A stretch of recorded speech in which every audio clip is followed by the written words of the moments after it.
ओम शांति।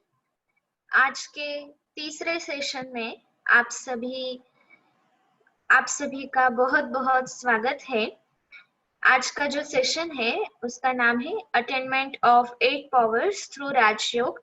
मतलब हम जो परमात्मा के साथ हमारा बुद्धि योग जोड़ते हैं जिसको राजयोग कहा जाता है, तो उनसे बुद्धि योग जोड़ने के बाद ऐसी कौन सी 8 शक्तियां हमें प्राप्त होती है जो हमारे रोज के जिंदगी में बहुत आवश्यक है।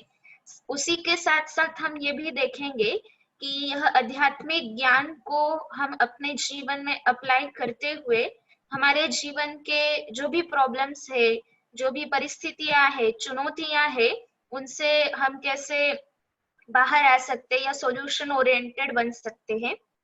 कल का बहुत सुंदर लेसन हमने देखा कि परमात्मा कौन है, उनके प्रति आज तक हमारी क्या मान्यताएं थी, और परमात्मा ने खुद आकर के उनका जो सत्य परिचय दिया है वो हमने देखा कल के लेसन में, जिससे हमें संपूर्ण सत्य परिचय पता चला। क्योंकि योग करने के लिए, उनको याद करने के लिए उनका सत्य परिचय होना बहुत आवश्यक है।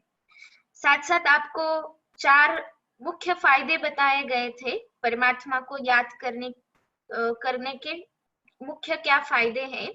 तो आपको सभी को होमवर्क मिला हुआ था कि इन फायदों को ध्यान में रखते हुए एक बहुत सुंदर कृतज्ञता भरा हुआ पत्र ईश्वर को लिखे और अपने घर में ईश्वर के सामने या जिन भी इष्ट को आप मानते हैं उनके सामने वो अर्पित करें।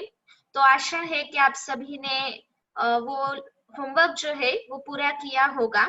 और दूसरा होमवर्क आप सभी को दिया था कि दिन में 5-6 बार खुद को आत्मा समझकर उस ज्योतिर्बिंदु ईश्वर के साथ मुलाकात करें, क्योंकि परमात्मा जो है वो सत्य है, अविनाशी है और ज्योतिर्बिंदु है, सभी गुणों का सागर है। साथ साथ हमने ये जाना कि उनसे हम सर्व संबंधों का सुख प्राप्त कर सकते हैं और उनका रहने का स्थान जाना कि 5 तत्वों की दुनिया के पार परम धाम निवासी ईश्वर है। अब आइए आज के लेसन की शुरुआत करते हैं। उम्मीद करते हैं कि आप सभी ने डायरी पेन साथ में रखा होगा, क्योंकि आज के लेसन में जो 8 शक्तियां हम देखेंगे, वर्तमान समय में उन 8 शक्तियों का हम कहाँ तक उपयोग कर पा रहे हैं, वो ग्राफ भी आज आपके सामने, अपना खुद का ग्राफ सेल्फ चेकिंग सामने आएगा सेशन के साथ साथ। इसलिए आज के सेशन के लिए डायरी पेन बहुत जरूरी है। तो चलिए आज के सेशन की शुरुआत करते हैं। आदरणीय मुकुल भाई जी हमारे साथ जुड़े हुए हैं, तो भाई जी से निवेदन है कि आज के सेशन की शुरुआत करें।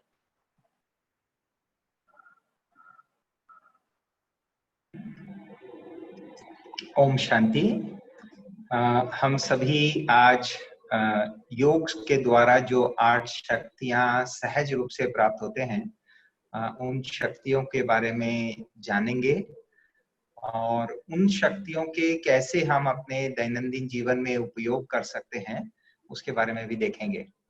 तो उसके लिए सबसे पहले हम आपको एक फिगर दिखाना चाहते हैं, एक ड्राइंग दिखाना चाहते हैं स्क्रीन पर, जो ड्राइंग आप सभी अपने नोटबुक में भी अभी निकालिए। इस ड्राइंग को जो आप अभी स्क्रीन पर देखेंगे, ये जो आप एक गोला देख रहे हैं और इसमें 8 क्वाड्रेंट्स हैं, तो इस तरीके से बाहर का राउंड नहीं बनाने से भी चलेगा, लेकिन ये जो 3 लाइंस हैं वो इस तरीके से 4 लाइंस जो हैं वो इस तरीके से खींचिए कि ऐसे 8 सेगमेंट्स हों, क्योंकि इस सेगमेंट में हम लोग को फिर कुछ एक रेटिंग्स देना होगा। ये बहुत इंपॉर्टेंट है। आप एक नोटबुक पेन लेकर ऐसे 8 सेगमेंट्स बना लीजिए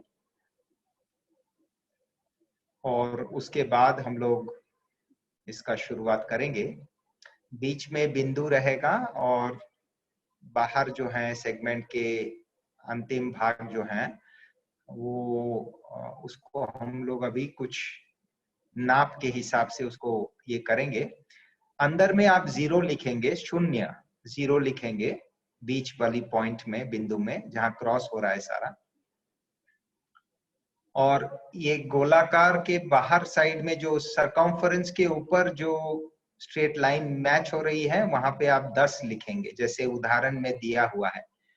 पावर टू जज, ये जो लाइन है उसमें आप देखेंगे बीच में 0 है, और पावर टू जज जहां लिखे हुए हैं वहां 10 दिया हुआ है। तो इस तरीके से हम लोग एक एक शक्तियों को जानेंगे, उनका प्रयोग कैसे हम कर सकते हैं, अपने दैनंदिन जीवन में उसका उपयोग कैसे कर सकते हैं, उसके बारे में जानेंगे। और उसके बाद हम अपने जीवन को देखते हुए, निकट अतीत को देखते हुए, नियर पास्ट को देखते हुए, हम अपने आप को 0 to 10 के बीच में रेट करेंगे। रेट करेंगे, एक बिंदी लगाएंगे, इस हर एक क्वाड्रेंट के ऊपर एक बिंदी लगाएंगे। तो आइए चलते हैं हम अष्टशक्ति के लेसन के बारे में। तो अष्टशक्ति का चित्र हम लोग सामने अभी देखेंगे। ये 8 शक्तियां हैं जिसके ऊपर बहुत सुंदर कुछ फोटोज देके बताया गया है। तो हम लोग जो सबसे पहले शक्ति को समझेंगे वो है समेटने की शक्ति, पावर टू पैक अप। जो इसको आप एक घड़ी के रूप से देखिए, एक वॉल क्लॉक के रूप से देखिए। तो अगर आप इसको घड़ी के रूप से देखते हैं, और तो 1 बजे पोजीशन में जो चित्र है वो है समेटने की शक्ति। बोरिया, बिस्तर, ये जो बेड रोल और ट्रंक के जो चित्र हैं 1 बजे, वो समेटने की शक्ति है। अब ये समेटने की शक्ति क्या है?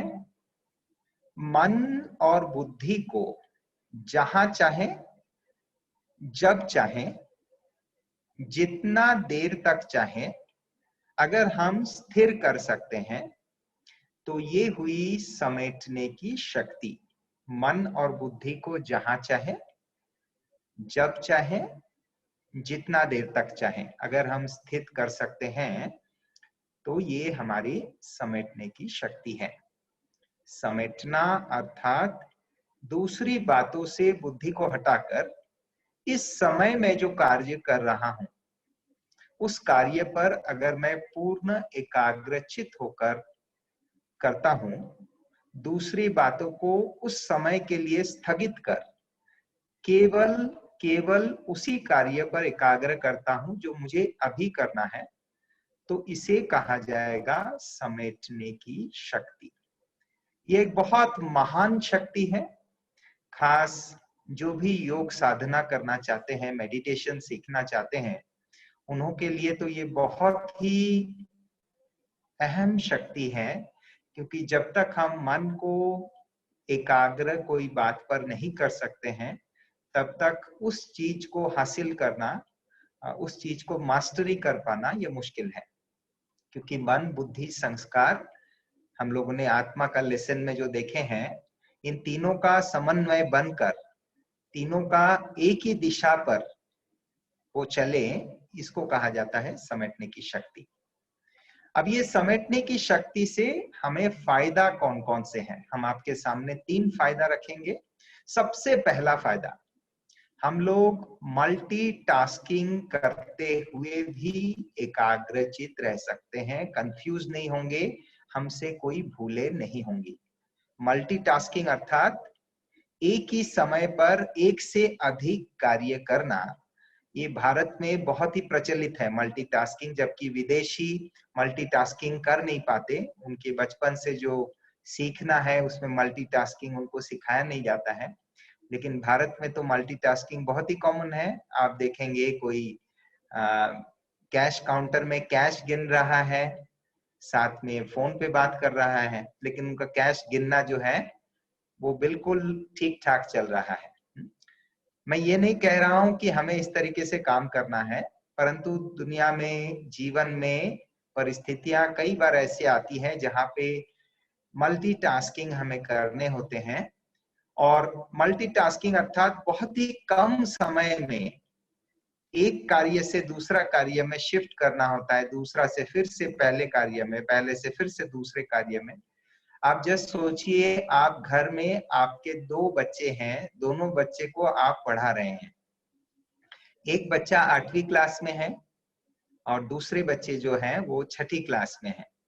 8वीं क्लास के लेसन अलग हैं, 6वीं क्लास के लेसन अलग हैं, और दोनों का लेसन अलग है। एक को आप पढ़ा रहे हैं साइंस, दूसरे को पढ़ा रहे हैं मैथ्स, और आप बीच में बैठकर थोड़ा देर इनसे बात कर रहे हैं, इनको टास्क दे रहे हैं, फिर थोड़ा देर इनको समझा रहे हैं। तो आप असल में क्या कर रहे हैं, आप दोनों बातों में शफल कर रहे हैं, कुछ समय इधर, कुछ समय इधर, कुछ समय इधर, कुछ समय इधर, जबकि विषय दो कंप्लीटली अलग है। इसको मल्टीटास्किंग कहा जाता है। और भारत में ऐसे बहुत सुंदर सुंदर उदाहरण हैं। पूर्व भारत में एक कवि हुआ करते थे जो कविता रचते थे, और उस कविता को लिखने के लिए वो खुद नहीं लिखते थे, वो 4 लिखने वाले अलग लोग बिठाते थे, और पहले कविता एक से लिखाते थे, उसके 2-3 लाइन बोलकर वो दूसरे लिखने वाले के पास जाते थे, उनको उनका हिस्सा बताते थे, फिर तीसरे के पास जाके तीसरे को तीसरा कविता बताते थे, और चौथे को चौथा कविता बताकर फिर से वो पहले कवि लिखने वाले के पास आते थे। और उनके कविता का फ्लो जो है, या जो वो उपन्यास लिख रहे थे, उनका फ्लो जो है वो बिल्कुल निरंतर रहता था। ऐसे हमारे भारत में उदाहरण है, और ये तभी पॉसिबल है जब हमारे जो समेटने की शक्ति जो है वो बहुत शक्तिशाली हो। तो ये समेटने की शक्ति के पहले फायदा है। दूसरा फायदा है कि हम पूर्ण रूप से जो कार्य कर रहे हैं उस पर एकाग्र करेंगे। अगर हम एकाग्र कर पाते हैं तो हम उस एक्टिविटी से, सोचिए आप ये लेक्चर सुन रहे हैं, अगर आप इस लेक्चर में पूर्ण रूप से एकाग्र कर पाएंगे तो आपका ग्रास्पिंग 100% होगा। और अगर हम उतना अटेंशन से नहीं सुन पाते हैं तो अवश्य ही हम कुछ पॉइंट्स मिस कर जाएंगे। अगर हम पूर्ण एकाग्रता से सुनेंगे तो हम 100% पॉइंट्स को समझ सकेंगे, धारण कर पाएंगे। यानी अंत में हमारा फायदा जो है वो बेहतर होगा, हमारे समझ कॉम्प्रिहेंसिव होगा, सर्वांगीण होगा उस विषय पर, और जिसके कारण हम परिस्थितियों को बेहतर रूप से समझ पाएंगे, हम निष्कर्ष बेहतर रूप से निकाल पाएंगे, उसको कॉम्प्रिहेंड बेहतर तरीके से कर पाएंगे। तो ये हो गया समेटने की शक्ति। ऑफिस में भी ये बहुत जरूरी है, क्योंकि आप एक मीटिंग से दूसरा मीटिंग, दूसरे से तीसरे मीटिंग में शिफ्ट करते रहते हैं, और उस पिछले मीटिंग के प्रभाव आपके ऊपर ना रहें, या आप कोई पेशेंट को देख रहे हैं, या आप किसी को अटेंड कर रहे हैं दुकान में, किसी के साथ किसी बहस हुई, और उस बहस का असर आपको अगले ग्राहक के ऊपर नहीं आना चाहिए। तो ये एक बहुत बड़ी समेटने की शक्ति की विशेषता है। अब ये समेटने की शक्ति को समझते हुए आप अपने आप को रेट कीजिए। जैसे आप इसके पहले चित्र में देखा, आपके सामने भी ये कार्ड है। हाँ, ये जो चित्र आप देख रहे हैं, 1 बजे पोजीशन में, 1 या 1:30 बजे पोजीशन में पावर टू पैकअप जहां लिखे हुए हैं समेटने की शक्ति, बीच में 0 है, और एक्सट्रीमिटी में 10 समझते हुए आप 0 to 10 के बीच में अपने जीवन में अपने आप को रेट कीजिए कि हमारा समेटने की शक्ति कितना है। और इसको बहुत स्ट्रिंजेंट रूप से आप अपने आप को रेट करेंगे। रेट कैसे करेंगे? आपको एक बिंदी लगाना है। ये जो लाइन है, उस लाइन के ऊपर आपको बिंदी लगाना है। कर्सर थोड़ा मूव करेंगे आकांक्षा बहन उस लाइन के ऊपर? हाँ, ये जो आप देख रहे हैं, इस लाइन के ऊपर आपको एक बिंदी लगाना है। लगा लिए? 5 मतलब एवरेज है, अगर कम है तो अपने आप को 1 या 2 रेटिंग कीजिए, बहुत अच्छा है तो 7 या 8 रेटिंग कीजिए। 10 रेटिंग अगर कोई दे रहे हैं तो थोड़ा सा सोच लीजिए। 10 मतलब आप उस बात में संपूर्ण हैं, आप स्वरूप हैं, आप प्रतिमूर्ति हैं, आप इस शहर में सबसे अच्छे समेटने की शक्ति वाले हैं, तो ऐसा हो जाएगा। तो इसके लिए 10 देने के पहले थोड़ा सा सोचना। और 0 हो ही नहीं सकता, क्योंकि कुछ ना कुछ हद तक तो समेटने की शक्ति हम सभी में है ही। कर लिए होंगे आप अपने आप को रेटिंग। चलें अगला शक्ति। हाँ जी, वो चित्र पे आ जाइए। अगला शक्ति है सहन शक्ति। सबसे मिसअंडरस्टूड जो शक्ति है वो है सहन शक्ति। आम लोग को कहते हुए ये सुनेंगे, अरे भाई कितना सहन करेंगे, हमको ही सहन करना है क्या, या ये सहन करना ये कमजोरी की निशानी है, क्योंकि हम सामना नहीं कर सकते हैं तो इसके लिए ये सहन कर रहे हैं। तो सहनशीलता जो है ये कमजोर का निशानी है, ये हिम्मतवान की निशानी नहीं। सहिष्णुता, परंतु भारतीय संस्कृति में सहिष्णुता को, सहनशीलता को ये गुण के रूप से बताया गया है। ये एक बहुत श्रेष्ठ गुण है। अब सहन किस बात को करना है, हम इस चीज को समझे कि हमारे धर्म, धर्म मतलब हिंदू मुस्लिम सिख ईसाई धर्म नहीं, हमारे जो कैरेक्टरिस्टिक्स हैं, हमारे निजी धर्म, आत्मा की निजी धर्म कौन सा है। आत्मा के 7 मुख्य धर्म हम लोगों ने जाने थे, सुख, शांति, आनंद, पवित्रता, प्रेम, ज्ञान और शक्ति। तो ये हमारा निजी धर्म है। तो हमारा स्वधर्म को किसी भी हालत में, कैसे भी परिस्थिति आए, उसके बावजूद भी नहीं छोड़ना, इसको सहनशीलता कहा जाता है। हमारे लक्ष्य, जीवन के जो उच्चतर लक्ष्य है, उस लक्ष्य के ओर आगे बढ़ना, उसके बीच में जो भी परिस्थिति आए उससे अपने लक्ष्य व धर्म को नहीं छोड़ना, उसे सहन करना, इसको सहनशीलता कहा जाता है। एक बहुत सुंदर उदाहरण है कि गंगा में एक संत स्नान कर रहे थे, महात्मा जी, और वहां कोई बिच्छू उनको बार बार काट रहा था और महात्मा जी उसको लेकर ऐसे साइड कर दे रहे थे। तो साइड में बैठे हुए कोई ये देखता हुआ ऐसे 3 बार 4 बार उस महात्मा जी को काटने का जब बिच्छू प्रयास किया, तो बाजू में बैठा हुआ किनारे पर व्यक्ति ने कहा, महाराज ये तो बार बार आपको काट रहा है, इसको खत्म करिए, बात पूरा कीजिए। तो महाराज ने कहा, उस संत ने कहा कि बिच्छू का धर्म है काटना, अगर बिच्छू अपना धर्म छोड़ने के लिए तैयार नहीं है तो मैं तो संत हूं, मेरा धर्म है क्षमा करना, मेरा धर्म है सहनशीलता, मेरा धर्म है शांति, अहिंसा, मैं भला अपना धर्म क्यों छोड़ूं। तो ये तो एक कहावत है और घटना भी है इस प्रकार के भारत में बहुत सारे।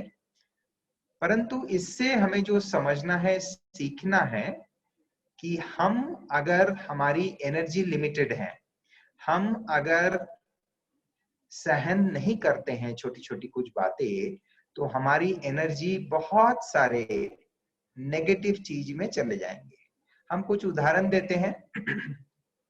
सोचिए आप ऐसे स्थान पर रहते हैं जहां पे फ्लैट सिस्टम है, आपके सामने और किसी के घर है, फ्लैट है, दरवाजा है, वो अपना घर के सामने 5-6 शूज खोल के रखे हुए हैं और आप हर बार निकलते टाइम आप शू देख के परेशान हो रहे हैं।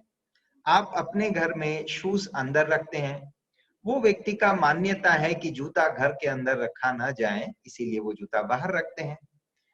अब उनके जूता देखकर आप परेशान हो रहे हैं और आप जानते हैं कि उनके साथ बात करने से ये बात बढ़ने वाली है। तो हमें इस समय देखना है कि उनके साथ हम संघर्ष करें, सामना करें, या हम हमारी एनर्जी को लिमिट करके, एनर्जी को बचाव करके, एनर्जी का बचत करके हम हमारे जीवन के लक्ष्य के ओर लगाएं। क्योंकि हम अगर रोज झगड़ा करेंगे, हमारा अगर मन मुटाव होगा, तो मेरे जीवन के जो मुख्य लक्ष्य है, क्या मैं उस पर केंद्रित कर पाऊंगा। तो इस चीज को समझते हुए हमें कुछ चीजों को सहन करने में फायदा है।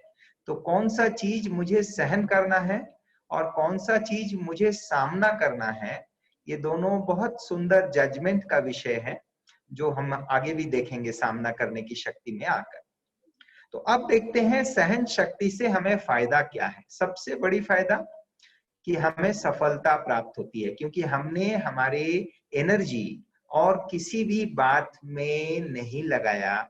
हम अपना एनर्जी, सारा बल, सारा एकाग्रता हमने हमारे लक्ष्य को हासिल करने के लिए लगाया। और छोटी मोटी जो बातें हैं उन बातों को हमने लेट गो किया, उन बातों को हमने दुर्लक्ष्य किया, तो जिसके कारण सफलता प्राप्त करने के चांसेस बहुत ज्यादा है। दूसरा है, इस सहनशीलता के आधार से हमारे अंदर आंतरिक शक्ति के जागरण होती है, जिसको इनर रेजिलियंस कहा जाता है। और आज हम देखते हैं कि बिल्कुल इंसान को सहन करने की क्षमता पूरी हो गई है। सोचिए, आपको किसी कारण से, कईयों को ये सोचिए, अभी हमारा सेशन चालू है, आपको सुनाई दे रहा है, किसी कारण से बीच में सिग्नल वीक हुई तो तुरंत कोई बोलने लग जाएंगे सुनाई नहीं दे रहा है, सुनाई नहीं दे रहा है। तो रुक जाइए, थोड़ा सा हो सकता है कनेक्शन ठीक हो जाए, फिर सुनाई देगा। अच्छा, अगर थोड़ी देर तक 10-15 सेकंड तक सुनाई नहीं दे रहा है, तब आप जरूर उसको व्यक्त कीजिए। लेकिन तुरंत जो है, जैसे हम सिग्नल में खड़े होकर हॉर्न बजाते रहते हैं, 5 4 3 2 1, अभी तक हरा हुई ही नहीं, लेकिन हम हॉर्न बजाने चालू कर देते हैं, क्योंकि हमारे अंदर बिल्कुल धीरज का संस्कार नहीं है। तो ये सहनशीलता के साथ धीरज का संस्कार बहुत जुड़ी हुई है, और धीरज का संस्कार आने से हमारे जीवन में अनेक दुर्घटनाओं को, अनेक संबंधों के टकराव को हम जीत सकते हैं। तो ये जो इनर रेजिलियंस है, अर्थात अंदरूनी, आंतरिक या अभ्यंतर शक्ति का विकास जो है, जो कि बहुत आगे के लिए, और जितना खास हम हायर पोजीशंस प्राप्त करते जाते हैं समाज में, हमारे कार्यस्थल में, हमारे व्यापार में, जितना हम आगे बढ़ते जाते हैं, जितना हम सीनियर होते जाते हैं, जितना हमारे व्यापार या जिम्मेवारियों का रिस्पॉन्सिबिलिटी बढ़ती जाती है, इनर रेजिलियंस डेवलप होना, धीरज आना, ये एक बहुत बड़ा गुण, बहुत बड़ा वरदान साबित हो सकता है।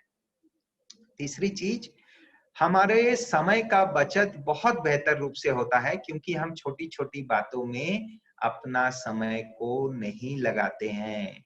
हमने दुनिया की छोटी छोटी बातों को सुधारने का ठेका नहीं लिए हैं।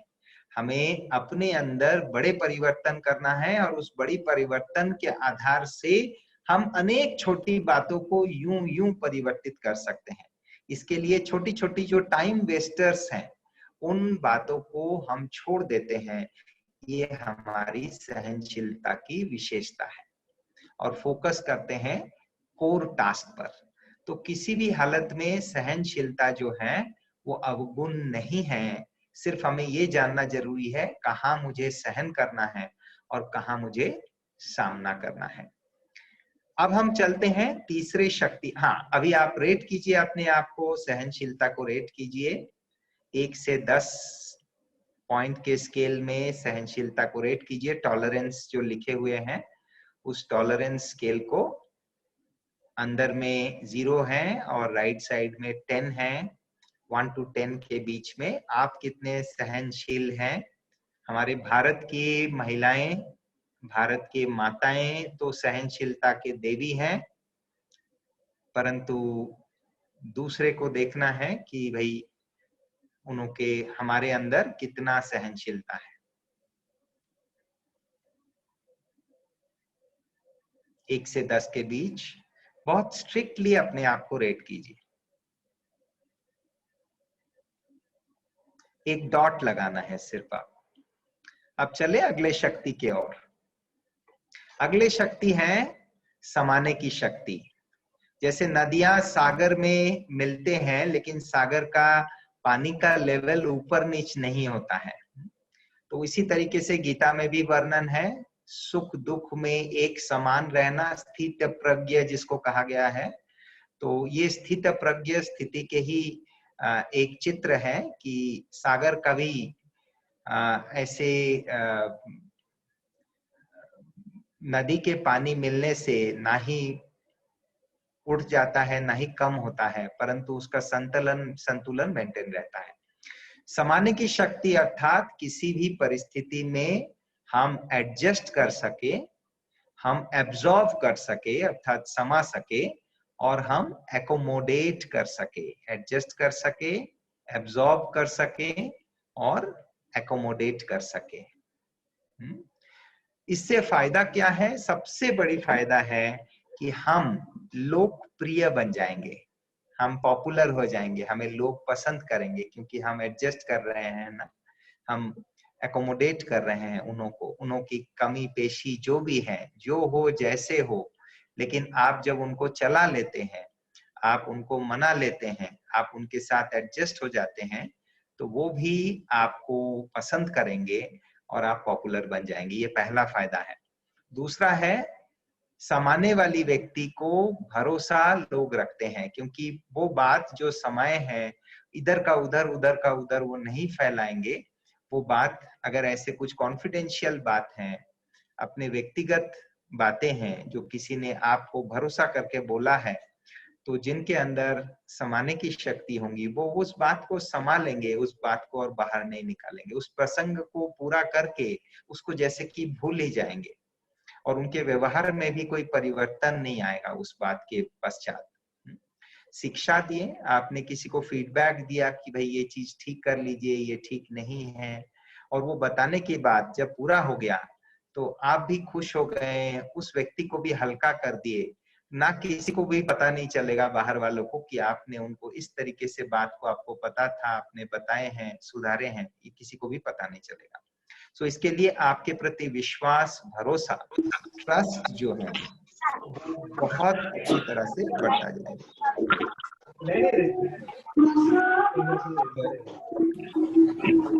नहीं दे रहा है?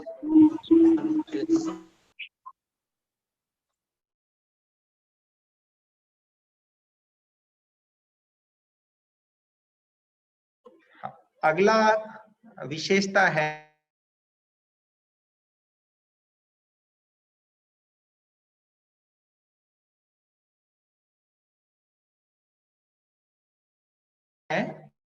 तो बहुत आप अपने कार्य को कर सकेंगे।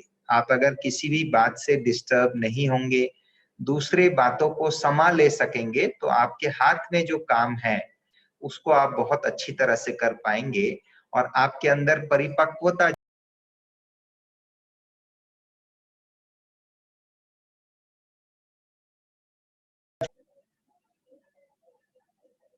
हेलो, सुनाई दे रहा है? ठीक है। मैं ये कह रहा था कि हम किसी भी बात से डिस्टर्ब नहीं होंगे, हमारे अंदर जो परिपक्वता है वो बहुत अच्छी तरह से हमारी मैच्योर्ड स्थिति दिखाई देगा।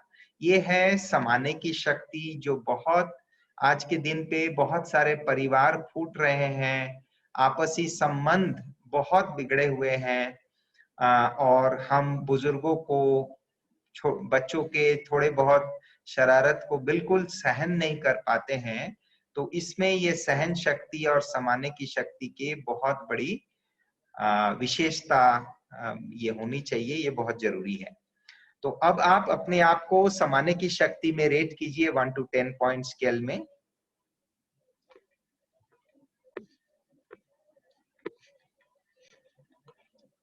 वन टू 10 पॉइंट स्केल में आप समाने की शक्ति 4 o'clock पोजीशन में जो दिखाया गया है उसमें आप अपने आप को रेट करेंगे।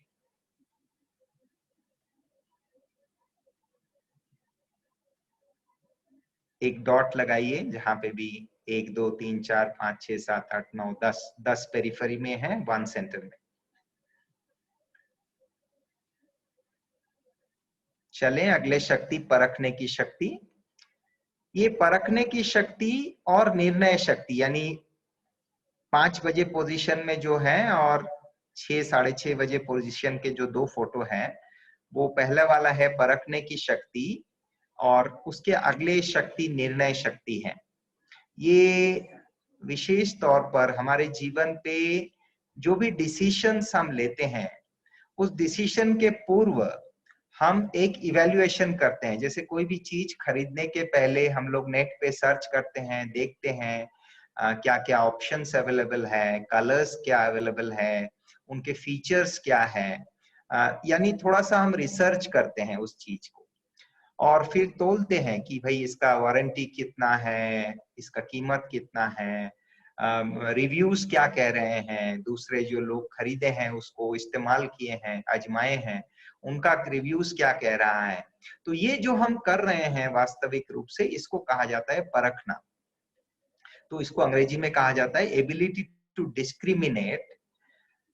जब सब चीज धुंधला है, सारे चीज मिलावट में है, सारे चीज एम्बिगुअस हैं, उस समय उस परिस्थिति को जांच कर पाना सही से कि इसके पीछे मूल बात कौन सी है, मेन मुद्दा कौन सी है, उसको समझ पाना, ये परखने की शक्ति की विशेषता है।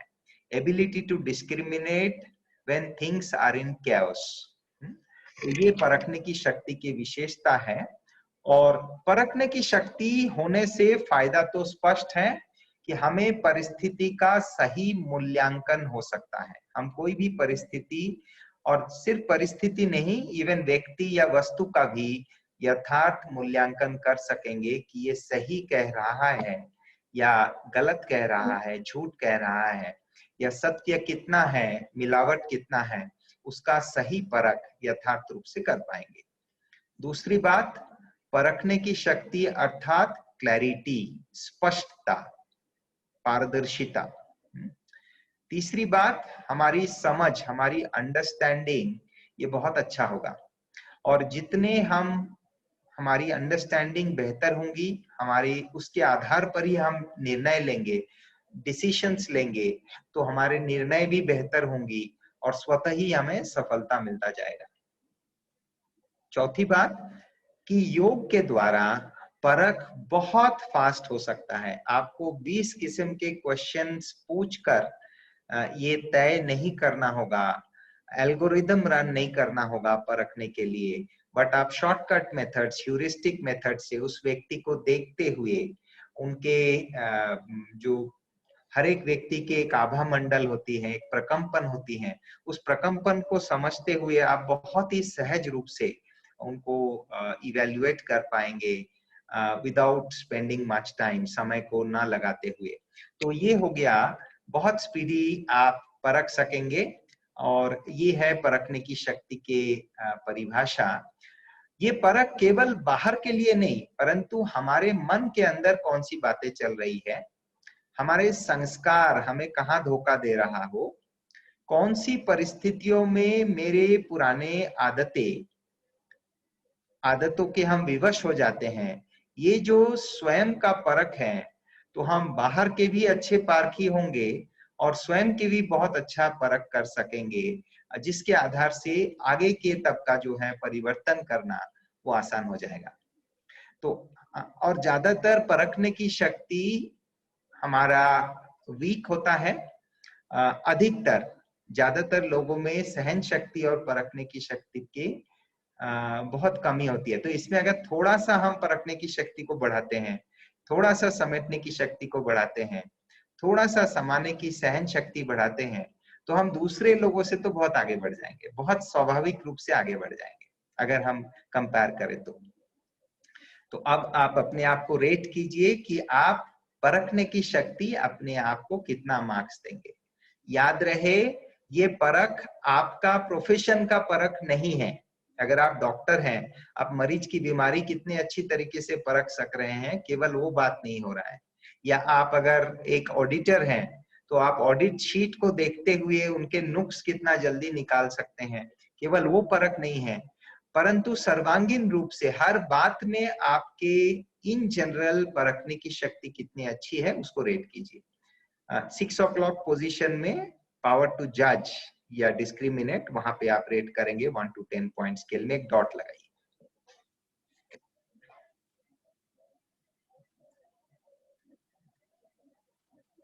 ओके, अभी हम चलते हैं अगले शक्ति, जो परखने की शक्ति के साथ बहुत जुड़ा हुआ शक्ति है, और वो है निर्णायक शक्ति, पावर टू डिसाइड,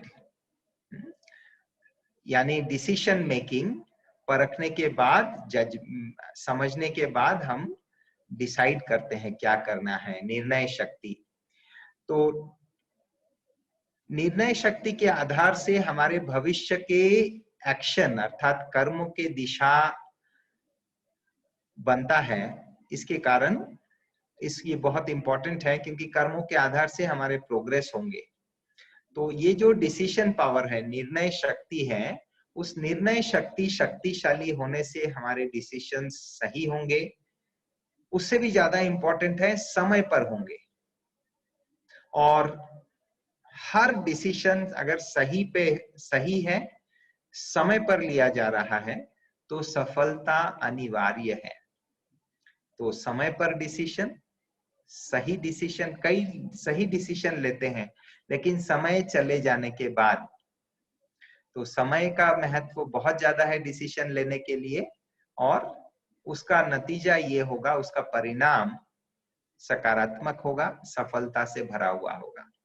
दो व्यक्ति जो समय पर डिसीजन लिया हो और जो समय पर डिसीजन नहीं लिया हो, सही डिसीजन, उन दोनों का एक ही परिस्थिति से उसका रिजल्ट बहुत ही थोड़े समय के अंदर महान अंतर दिखाई देगा सफलता में।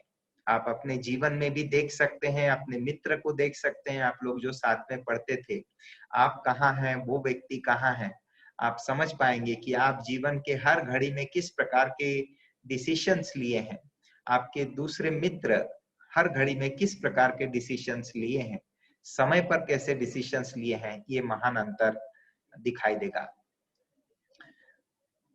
हम देखते हैं विश्व के इतिहास में जहां जहां गलत डिसीजंस हुए हैं, उसके कारण कितने सारे नुकसान हुए हैं इंसान के जिंदगी में। सिर्फ इंसान नहीं, देश, राजा के डिसीजन गलत होने पर लड़ाई हुआ है, कितने लोगों के मौत हुए हैं, डिजास्टर हुए हैं, लोग करोड़पति से बिल्कुल निस्व बन गए हैं, बैंकरप्ट हो गए हैं, उनके संबंधों में कटुता आ गई है, केवल रॉन्ग डिसीजन के कारण। और रॉन्ग डिसीजन के आधार पर वो अगर एक्शन ठीक से नहीं किए हैं तो उसके आधार पर।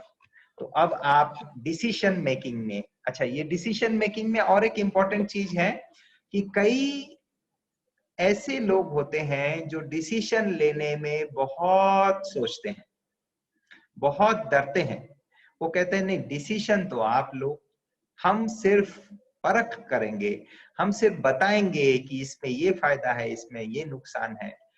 वो अपने जीवन का डिसीजन लेने के लिए भी तैयार नहीं है, वो भी पूछते हैं मैं क्या करूं, आप ही बताइए, आप जो बताएंगे वो हम करेंगे। उनको लगता है कि मेरा डिसीजन लेना ठीक होगा या नहीं होगा।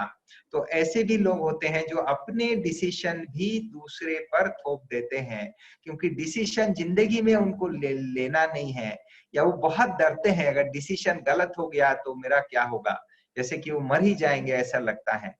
तो आपको हम एक थंब रूल बता देते हैं।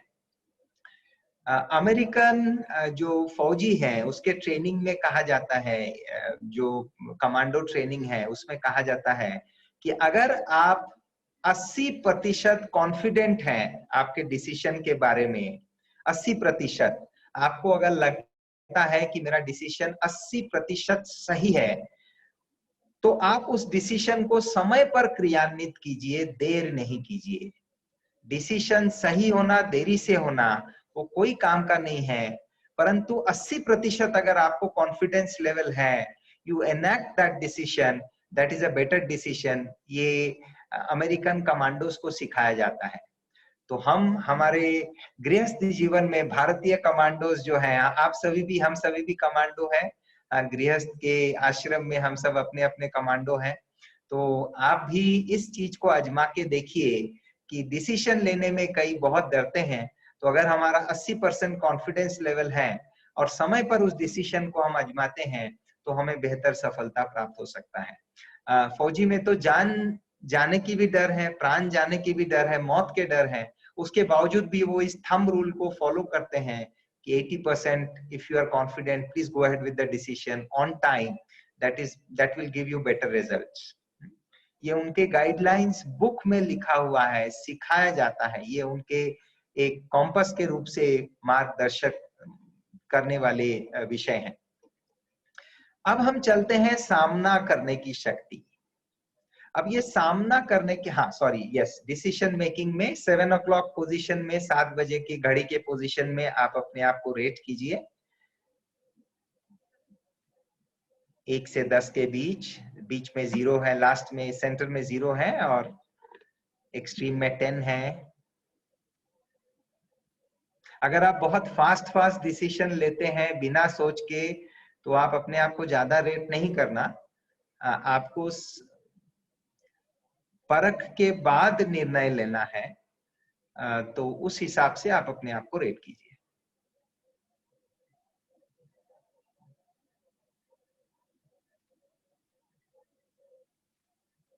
अगर आप ये शब्द इस्तेमाल करते हैं, मी काय करूं, मैं क्या करूं, आप ही बताइए, तो आपका डिसीजन पावर में आपका रेटिंग कम आएगा। और लोग अगर आपको पूछते हैं कि आप बताइए क्या करना चाहिए, तो निस्संदेह आपका डिसीजन पावर बेहतर है। ओके, चलते हैं अगले शक्ति, सामना करने की शक्ति, जो आप ये 8 बजे के पोजीशन में देख रहे हैं कि एक व्यक्ति है, उनके मस्तक पे एक दिया दिखाया गया है और अर्थी ले जा रहे हैं, और वो व्यक्ति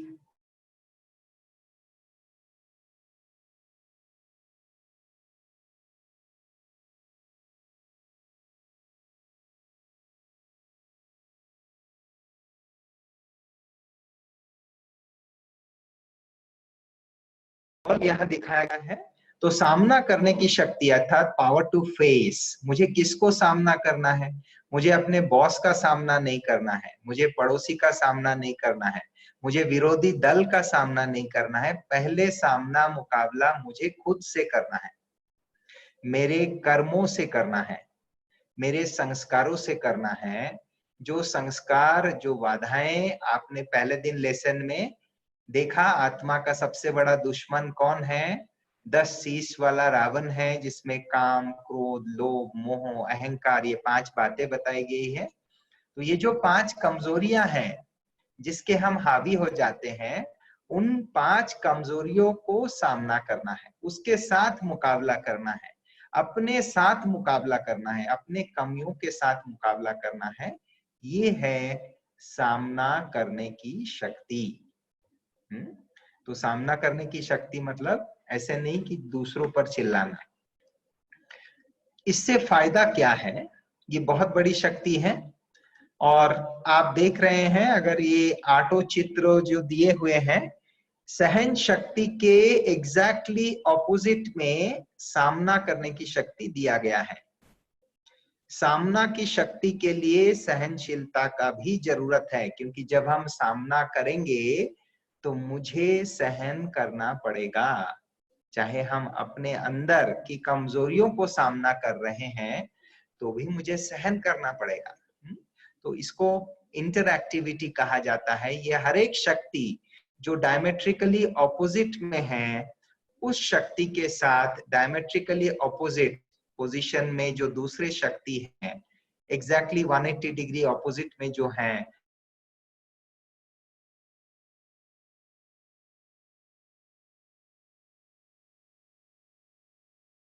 पोजीशन में जो है, उसके साथ निर्णय शक्ति जुड़ा हुआ है। क्योंकि अगर हम एकाग्रचित होकर बाहर की सभी बातों से बुद्धि को समेट कर डिसीजन ले पाएंगे, तो ही मेरा डिसीजन सही हो पाएगा। इसके लिए ये ऑपोजिट शक्तियां भी जुड़ा हुआ है। आप इन शक्तियों को केवल स्टैंड अलोन रूप से नहीं देखिए, ये एक दूसरे के साथ बहुत अच्छी तरह से हिल मिल कर काम करते हैं। अब हम देखते हैं सामना करने की शक्ति की क्या फायदा है। सबसे पहला फायदा स्व परिवर्तन के लिए।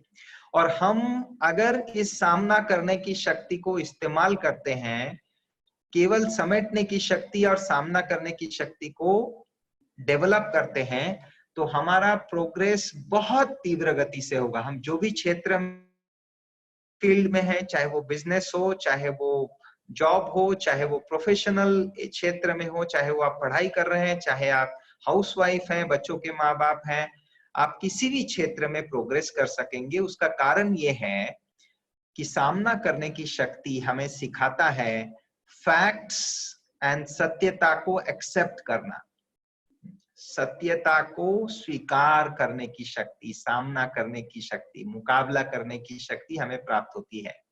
और सत्यता को एक्सेप्ट करना, स्वीकार करना, दूर नहीं करना, बहाना नहीं देना, ये स्व परिवर्तन का पहला सोपान है। कबूल करना, हाँ, यस, ये मुझसे गलती हुई है, या ये मुझे कमजोरी है मेरे अंदर, इसको मुझे निकालना है, इसको एक्सेप्ट करना, ये परिवर्तन का पहला स्टेप है। तो अपने अंदर जांच करना, अपने अंदर आईना रख के देखना और उसे एक्सेप्ट करना, ये सामना करने की शक्ति के पहला फायदा है। दूसरा फायदा है कि जब हम कोई विशाल कार्य के लिए आगे बढ़ते हैं, कोई श्रेष्ठ कार्य के लिए आगे बढ़ते हैं, तो हो सकता है हमारी कार्य की महानता को नहीं समझकर, या कुछ ऐसे विरोध करने वाले कुछ लोग होंगे। विश्व में हर व्यक्ति के हर श्रेष्ठ कार्य के लिए कोई ना कोई विरोधी खड़े हो गए हैं, परंतु वो श्रेष्ठ कार्य में आगे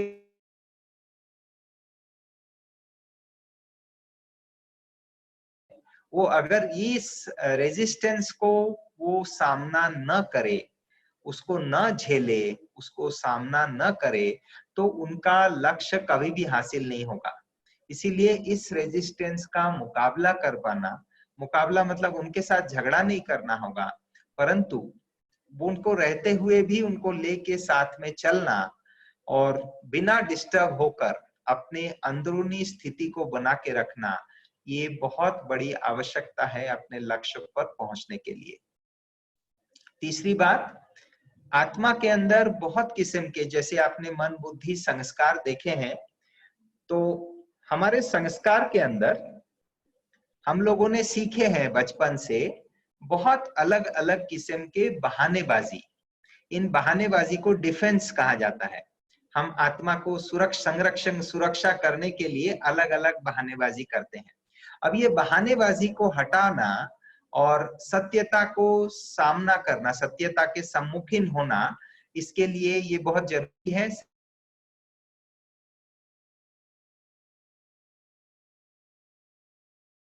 के आधार से, यार ये तो सभी का ये गलती होता ही रहता है, ये तो बड़े भी ऐसे करते हैं, ये चलता है वाला जो कल्चर है, उस कल्चर को खुद के अंदर से मिटाने के लिए ये सामना करने की शक्ति की बहुत आवश्यकता है। अब आप अपने आप को रेट कीजिए 1 से 10 पॉइंट में, सामना करने की शक्ति में अपने आप को रेट कीजिए। पावर टू फेस,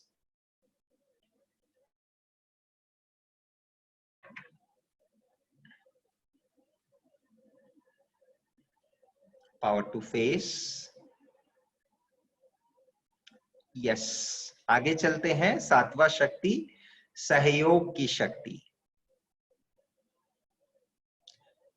आप सोचेंगे सहयोग मतलब भाई घर से बाहर नहीं निकलो, ये तो बहुत बड़ा सहयोग है, घर से बाहर नहीं निकलना इस समय में।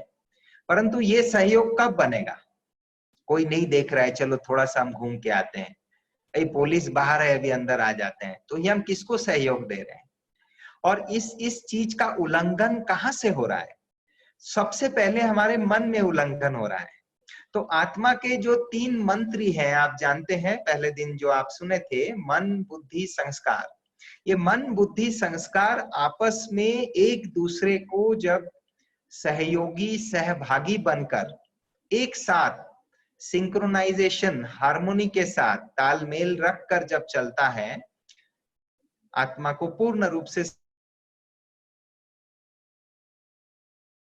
सहयोग शक्ति, हमारे अभ्यंतर के जो संस्था है, ऑर्गेनाइजेशन है, इंटरनल कॉन्स्टिट्यूशन को ठीक से एक दिशा पर विदाउट कॉन्फ्लिक्ट चल पाना, उसको कहा जाता है सहयोग की शक्ति।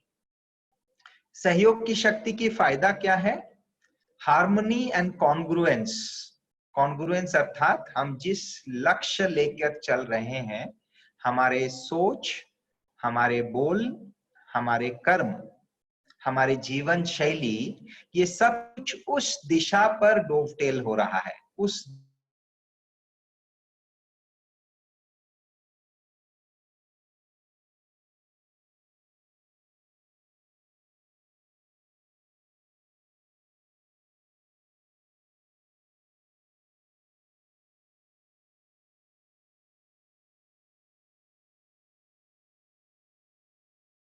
अनेक दुआएं प्राप्त होती है, क्योंकि हमारे चरित्र, हमारे व्यक्तित्व देखते हुए अनेकों को सुख मिलता है और उन्हों के दिल से दुआएं प्राप्त होती है।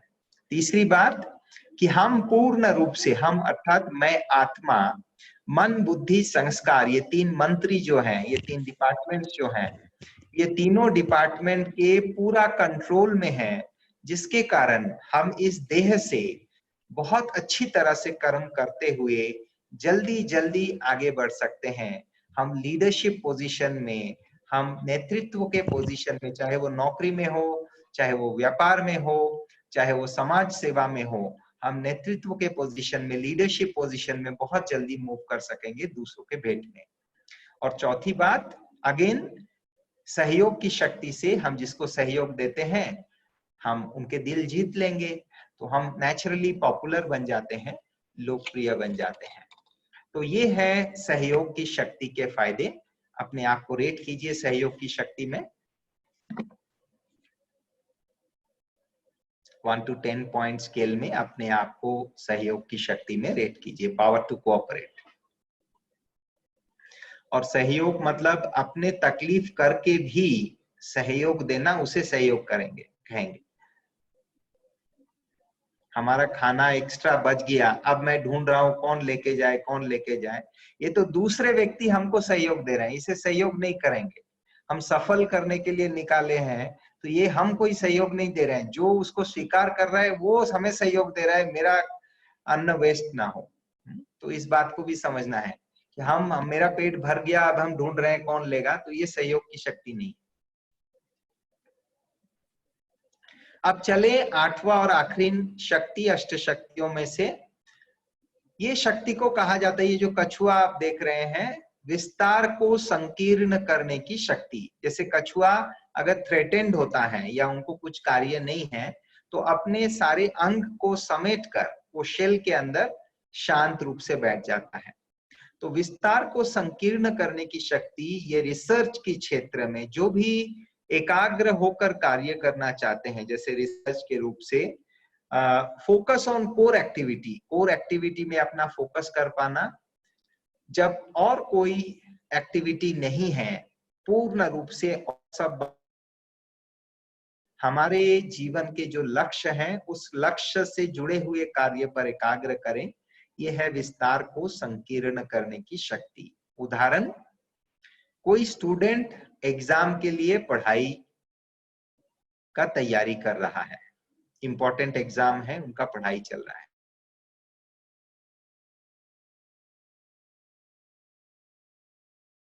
महाभारत ऐसे कुछ चल रहा हो जिसमें स्टूडेंट को भी रुचि हो, परंतु स्टूडेंट अगर अपने बुद्धि को वहां से हटाकर, उन बातों से, उन फजूल बातों से अपने आप को हटाकर अपने मुख्य कार्य पर एकाग्र करे, या ये तो केवल स्टूडेंट के लिए नहीं, लेकिन मनुष्य आत्मा के लिए खास प्रभु चिंतन में एकाग्र करे, तो उसको कहा जाएगा विस्तार को संकीर्ण करने की शक्ति।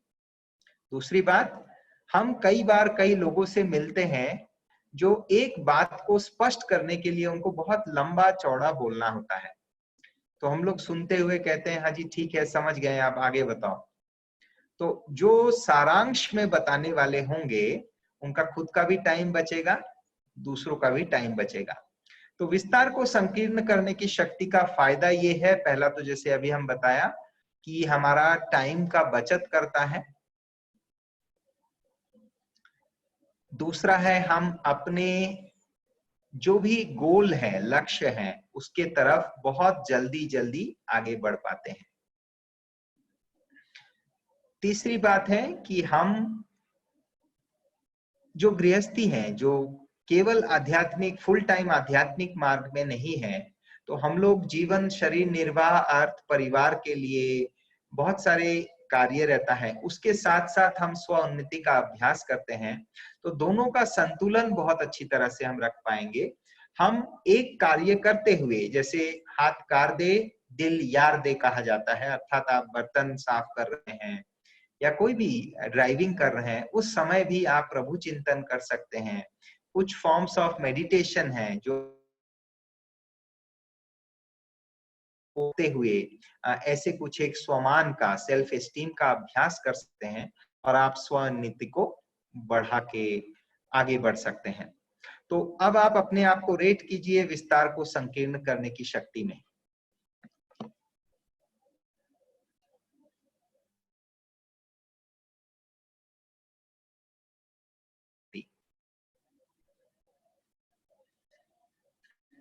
तो टोटल आप इस गोला में, ये जो साइकिल देख रहे हैं, सर्कल देख रहे हैं, इसमें आपने टोटल 8 डॉट्स लगाए हैं।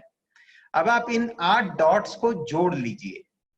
आप अपने वहां पे ऐसे, जैसे ये कर्सर मूवमेंट हो रही है, उस तरीके से 8 डॉट्स को जोड़ लीजिए। ये एक टेढ़ा बाका शेप आएगा, एक आलू के जैसा शेप आएगा। इसका नाम ही है पोटैटो शेप कर्व। तो आ गया आपका शेप। यस, ऐसे जोड़ लीजिए जहां जहां डॉट्स आप लगाए हैं। अब हमें क्या देखना है, देखेंगे कि कुछ जगह में आपके जो पोटैटो शेप कर्व आए हैं, उसमें कुछ एक शक्तियों में आपके अंदर शक्ति की मात्रा अधिक है, और कुछ एक सिचुएशन, कुछ एक शक्तियों में आपके रेटिंग्स कम है। तो आप अपने लिए योजना बनाइए, प्लान बनाइए। कोई भी 2 शक्ति ले लीजिए जहां पे दूसरे शक्ति के बेट में आपके रेटिंग कम आई हो। वहां पे आप अपने लिए प्लान बनाइए कि किस तरीके से हम उन 2 शक्ति को बढ़ा सकते हैं।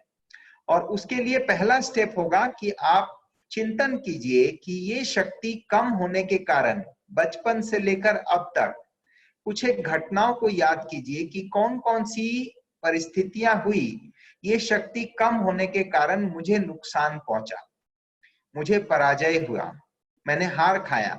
वो शक्ति कम होने के कारण कहां कहां हमने धोखा खाया है, उसको जब आप निकालेंगे तो नेचुरली आपको उस शक्ति को बढ़ाने के लिए विशेष इच्छा उत्पन्न होंगी, और आप उसको डेवलप कर सकते हैं योग अभ्यास के आधार से। बहुत ही सहज रूप से ये 8 ही बातों का सर्वांगीण विकास राजयोग से हो सकता है। ठीक है, तो अब हम चलते हैं, आज एक शॉर्ट मेडिटेशन करेंगे 5 मिनट के लिए। और आज का मेडिटेशन विशेष, हम लोग अपने को आत्मा निश्चय कर परमपिता परमात्मा शिव से, निराकार ज्योति स्वरूप परमात्मा से बुद्धि योग जोड़ेंगे, और उस परमात्मा से हमें शक्तियों की किरणें प्राप्त होंगी, जो हम एक फरिश्ता के समान, एक आकारी फरिश्ता के समान, जैसे यहाँ दिखाया गया परमात्मा निराकार ज्योति स्वरूप, उनसे किरणें एक एंजल को पहुंच रही है। आप अपने आप को एंजल समझिए, प्रकाशमय एंजल, और उस एंजल फिर सारे शहर को उस परमात्मा शक्तियों को प्रवाहित कर रहे हैं, और उससे सारा शहर निरोगी बनता जा रहा है, सुखमय बनता जा रहा है, लोग स्वस्थ होते जा रहे हैं, उन्हें सद्बुद्धि प्राप्त हो रही है, उनका भय दूर हो रहा है, वो फिर से संतुलित बनते जा रहे हैं, फिर से हमारे शहर, हमारे देश, सारे विश्व फिर से नॉर्मल होता जा रहा है। ये विजुअलाइजेशन करेंगे। चलें, 2 बार गहरा श्वास लें और छोड़ें। अपना संपूर्ण लक्ष्य इसी अभ्यास में केंद्रित करें। मस्तिष्क के भीतर भ्रुकुटी के बीच एकाग्र करें, उस स्थान पर जहां आप विराजमान हैं। आप चैतन्य शक्ति, चमकता हुआ सितारा समान, मस्तिष्क के भीतर भ्रुकुटी के मध्य भाग में विराज रहे हैं।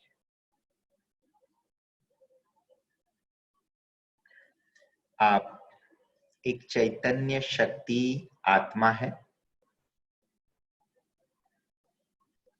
कॉन्शियसनेस है। आप इस शरीर को चलाने वाले चैतन्य शक्ति हैं। आपका शरीर शांत रूप से स्थित है, बहुत सुखद अवस्था में स्थित है। अब अनुभव करें कि आपके काया, आपके समग्र शरीर प्रकाशमय बनता जा रहा है।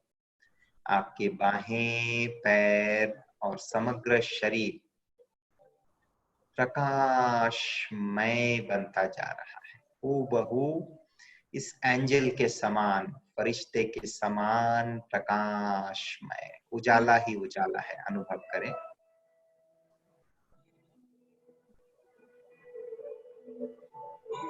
दूर आसमान में सर्वशक्तिवान परमपिता परमात्मा शिव, जो ज्योतिर्बिंदु स्वरूप है, विश्व कल्याणकारी है, उस प्रिय परमात्मा से सफेद चमकीली किरणें मेरे प्रकाशमय शरीर में प्रवाहित हो रहा है। महसूस करें, मस्तिष्क से लेकर वह प्रकाशमय किरणें समग्र शरीर में प्रवाहित हो रहा है। मस्तक और सारा शरीर सफेद चमकीली किरणों से भरपूर हो चुका है। मैं निरोगी बनता जा रहा हूं, स्वस्थ बनता जा रहा हूं। मेरी सभी चिंताएं, भय, अनिश्चितता समाप्त होता जा रहा है। मैं अपने आप को समर्थ अनुभव कर रहा हूं, शक्तिशाली अनुभव कर रहा हूं।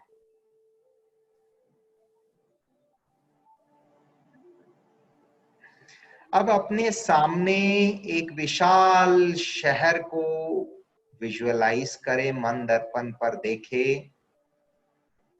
आप जैसे कि दूर आसमान से देख रहे हैं।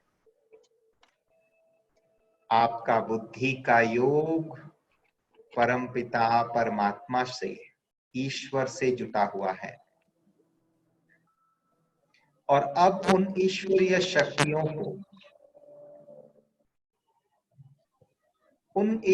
शक्तियों को इस शहर में फैलाते रहे, प्रवाहित करते रहे। आपके बाहों से, पैरों से, मस्तक से, नैनों से यह सफेद चमकीली किरणें जो परमपिता परमात्मा से प्रवाहित हो रहा है, वह सारे विश्व में फैलता जा रहा है। सारे देश, सारे शहरों में फैल रहा है, गांव में फैल रहा है। जैसे ही यह प्रकाश के किरणें विश्व के लोगों को स्पर्श कर रहा है, उन्हें बहुत गहरा शांति, सुख, आनंद का अनुभव हो रहा है। महसूस करें। एवरी पर्सन, एवरी बीइंग को ब्लेसिंग्स प्राप्त हो रहा है।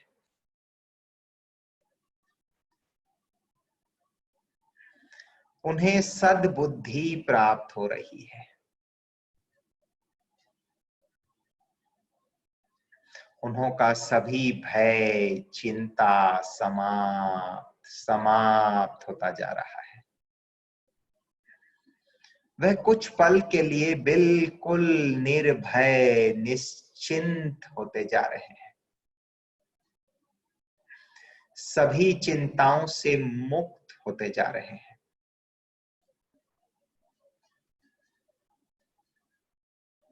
उन्हें खुशी का, आनंद का, शक्तियों का अनुभव हो रहा है।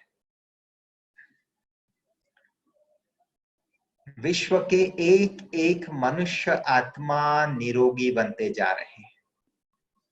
सभी रोग, शोक, दुख, अशांति से परे होते जा रहे हैं। सभी किस्म के बीमारियों से मुक्त होते जा रहे हैं। खास अस्पतालों को इमर्ज करें, हॉस्पिटल्स को, और इस सफेद चमकीली किरणों को हॉस्पिटल्स पर प्रवाहित करें। अनुभव करें कि परमात्म किरणें विश्व के कोने कोने में फैलकर खास हॉस्पिटल्स को भी बिल्कुल शुद्ध स्वच्छ बना रहा है।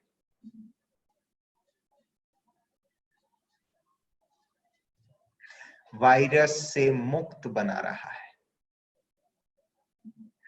सभी मरीज फिर स्वस्थ होते जा रहे हैं। उन्हों की तकलीफें दूर हो रही है। वहां सेवा देने वाले सभी डॉक्टर, सेवारत नर्स या सफाई कर्मी, उन्हें शक्ति प्राप्त हो रही है, दुआएं प्राप्त हो रही है। उन्हों का मन में बेहद प्रसन्नता हो रहा है। वे और उमंग उत्साह से सेवा कर रहे हैं। सारे भारत पूर्ण रूप से सभी बीमारियों से मुक्त होता जा रहा है। फिर से एक आदर्श देश, आदर्श समाज, सोने की भारत समान चमक रहा है। सभी का बुद्धि का योग परमात्मा से जुड़ा हुआ है। प्रकृति, पांच तत्व भी खुशहाल हो रहा है।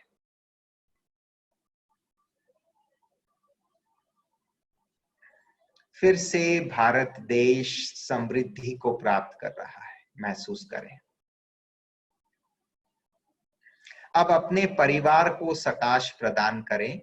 खास अपने घर, अपने प्रियजनों को मन दर्पण पर इमर्ज करें, देखें, और इस सफेद चमकीली किरणों को, परमात्म शक्ति को उन्हों के द्वारा प्रवाहित करें। महसूस करें कि आपके प्रियजनों के मस्तक से लेकर सफेद चमकीली किरणें उन्हों के शरीर में प्रवेश कर उन्हें निरोगी बना रहा है, स्वस्थ बना रहा है।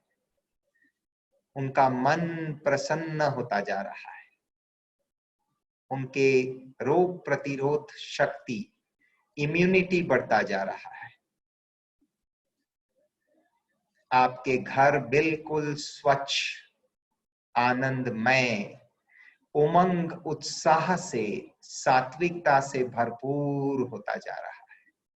सभी दुख दर्द मुक्त हो चुका है। अब धीरे धीरे एकाग्रता को वापस ले आए भ्रुकुटी के बीच, जहां आप निवास कर रहे हैं। स्थित हो जाएं, एकाग्रता को भ्रुकुटी के बीच केंद्रित करें। अनुभव करें आप फिर से अपने देह का पूर्ण नियंत्रण ग्रहण कर रहे हैं। आप बिल्कुल स्वस्थ, शक्तिशाली बन चुके हैं। आपका बुद्धि का योग एक ईश्वर से जुड़ता जा रहा है। ईश्वर से प्यार बढ़ता जा रहा है। श्वासोश्वास आपके विचार सकारात्मक होता जा रहा है। अब महसूस करें आपकी बाहें, पैर, समग्र शरीर में ताजगी का अनुभव हो रहा है, हल्कापन का अनुभव हो रहा है। अब दिल से परमपिता परमात्मा को, शिव परमात्मा को, ईश्वर को दिल से नमन करें, शुक्रिया अदा करें, और अपने भाग्य की गुणगान गाएं कि हमें आत्मा, परमात्मा और अष्ट शक्ति का ज्ञान, समझ प्राप्त हुआ। इसके लिए हम दिल से शुक्रगुजार हैं। अब धीरे धीरे प्रसन्नता के साथ अपनी आंखें खोल लें, पूर्ण रूप से जागृत हो जाएं। हाथ पैर को थोड़ा सा हिला लें, कंधा को ऊपर नीचे कर लें और पूर्ण रूप से जागृत हो जाएं। ओम शांति। अब आकांक्षा बहन आपको समराइज करेंगे लास्ट।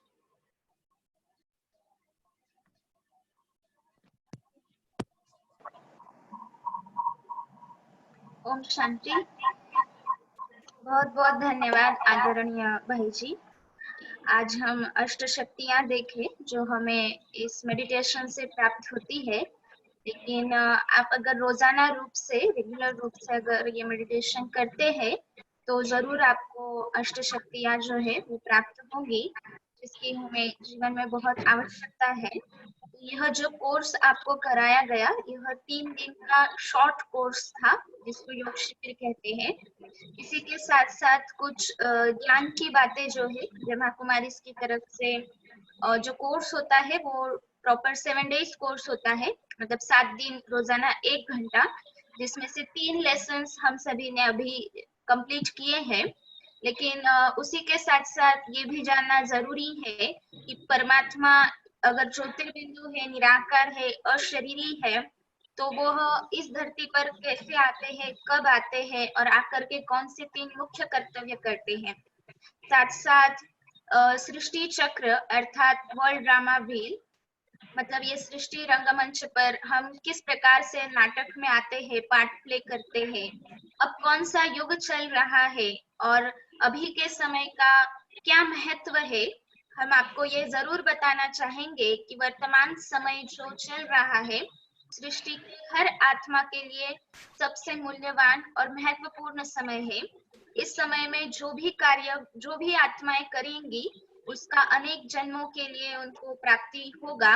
और कर्म फिलॉसफी क्या है, सृष्टि का चक्र कैसे फिरता है, भारत का जो गायन हम सुने हैं कि भारत सोने की चिड़िया थी, तो वो क्या सच में था और वैसा स्वर्णिम भारत लाने के लिए हर एक को क्या कार्य करना चाहिए। साथ साथ आज हमें एक प्रश्न जरूर होता है कि ये मेरे साथ ही ऐसा क्यों हुआ, किसी और के साथ नहीं हुआ, मेरे साथ ही ऐसा क्यों। और कई बार हम ये भी कह देते हैं कि परमात्मा ने मेरे नसीब में ऐसा क्यों लिखा। तो ये सारी बातें जो है, कर्म और भाग्य का क्या आपस में रिलेशन है, हम कैसे अपना भाग्य अर्थात भविष्य को श्रेष्ठ बना सकते हैं, हमारी जन्मों की कहानी क्या है। तो इस तरह से मुख्य जो 3-4 लेसन्स है वो बाकी है। तो ये तो 3 दिन का ही शॉर्ट कोर्स था, लेकिन प्रॉपर कोर्स जो है वो आप जरूर नजदीकी ब्रह्मा कुमारी सेंटर में जाकर के करें। एक बार जरूर जीवन में ये आजमाएं, क्योंकि अभी नहीं तो कभी नहीं, इस समय अगर परमात्मा को पहचान लेंगे तो अनेक जन्मों का भाग्य हम बना सकेंगे। तो इसलिए आपको दिल से निवेदन है कि आप सभी यह 7 दिन का कोर्स जरूर अपने नजदीकी सेवा केंद्र पर जाकर के करें। साथ साथ अभी लॉकडाउन के समय में ब्रह्मा कुमारी इसके बहुत सारे सेंटर्स की तरफ से 7 दिन का कोर्स ऑनलाइन भी इस तरह से जूम में चल रहा है, तो आप वो कर सकते हैं। आपको लिंक भेजा जाएगा, तो आप वो भी ज्वाइन कर सकते हैं। और जो नीचे वेबसाइट का आपके स्क्रीन पर नाम दिया हुआ है, ब्रह्मा कुमारी की ऑफिशियल वेबसाइट है, जिसमें आपको मेडिटेशन के बारे में, कोर्स के बारे में, नजदीकी सेवा केंद्र के बारे में जानकारी प्राप्त हो सकती है। आप सभी ने हमारे आह्वान को स्वीकार किया और ये 3 दिन का कोर्स किया, तो आप सभी को दिल से बहुत बहुत धन्यवाद। साथ साथ आदरणीय मुकुल भाई जी का भी धन्यवाद, क्योंकि उन्होंने बहुत मूल्यवान समय निकाल करके हमें कोर्स के लिए गाइड किया। तो आदरणीय भाई साहब का भी बहुत बहुत धन्यवाद। ओम शांति। अगर किसी को कुछ क्वेश्चन है तो आप जरूर पूछ सकते हैं। आप रेज हैंड करेंगे तो हम आपको अनम्यूट करेंगे। अगर 3 दिन के बारे में अगर आपको कोई क्वेश्चन है तो आप जरूर पूछ सकते हैं। आप रेज हैंड करेंगे तो हम आपको अनम्यूट करेंगे।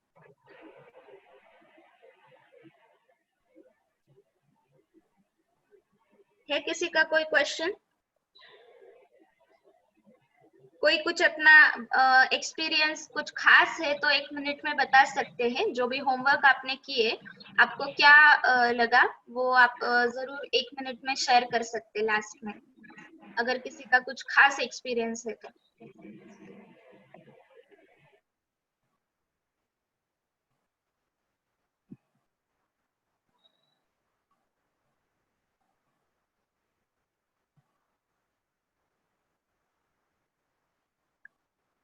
ठीक है भाई जी, पूरा करें।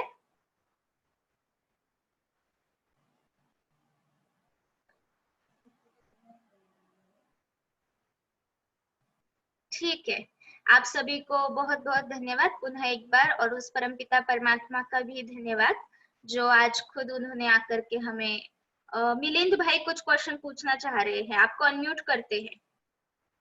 कर दिया है आपको अनम्यूट, आप पूछ सकते हैं। ओम शांति मुकुल भाई। मैं कोर्स सुन रहा था पूरा, और मैं मेरा स्कोर भी लिखा हूँ, अगर आप देख सकते हैं तो। इसमें मैं 0 स्कोर दिया मेरा डिसीजन मेकिंग के लिए, क्योंकि सही में बहुत पुअर है डिसीजन मेकिंग। और आप जो बता रहे थे थंब रूल ना, अच्छा आप सुन नहीं पा रहे भाई? मुकुल भाई का माइक ऑन कर दीजिए, आकांक्षा बहन। हाँ हाँ भाई जी, आप अनम्यूट कीजिए।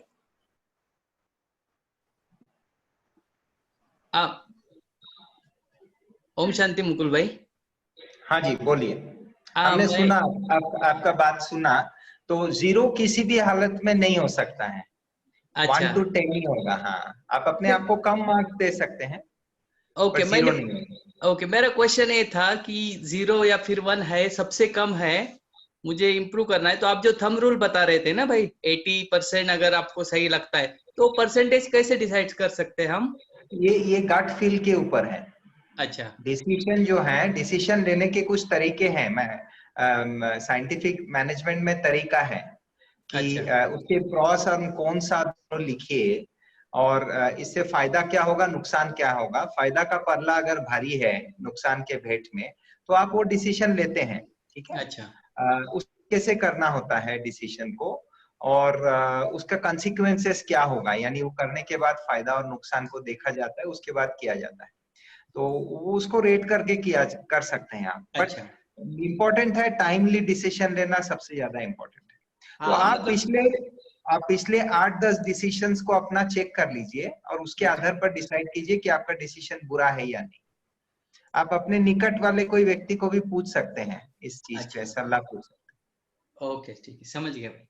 Thank you. और किसी को कुछ पूछना है? ठीक है, फिर पूरा करते हैं। आप सभी को थैंक बहुत यू। बहुत ओम शांति।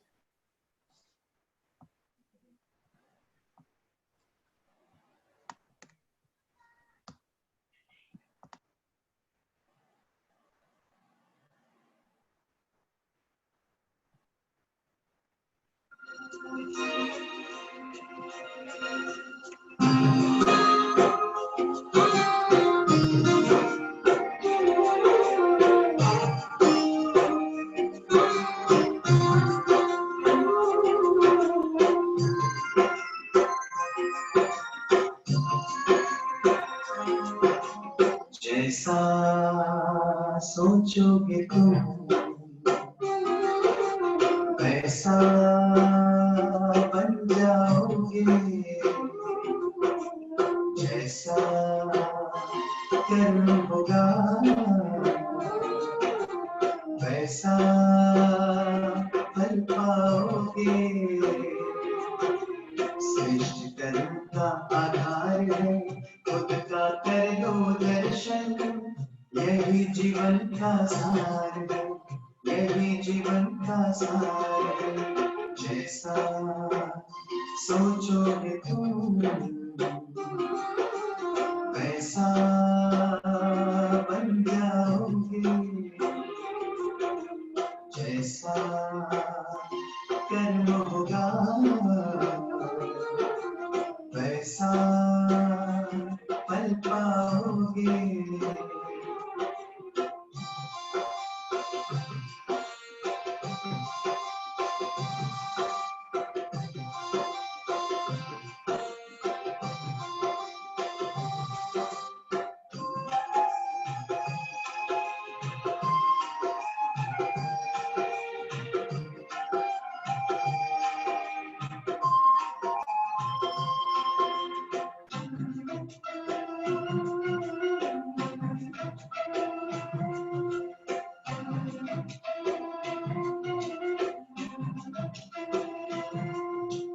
मन में हो शुभ संकल्प तो जीवन में फिर दुख कैसा, जब अंतर में शुभ भावना तो दिल में सुख सावन जैसा।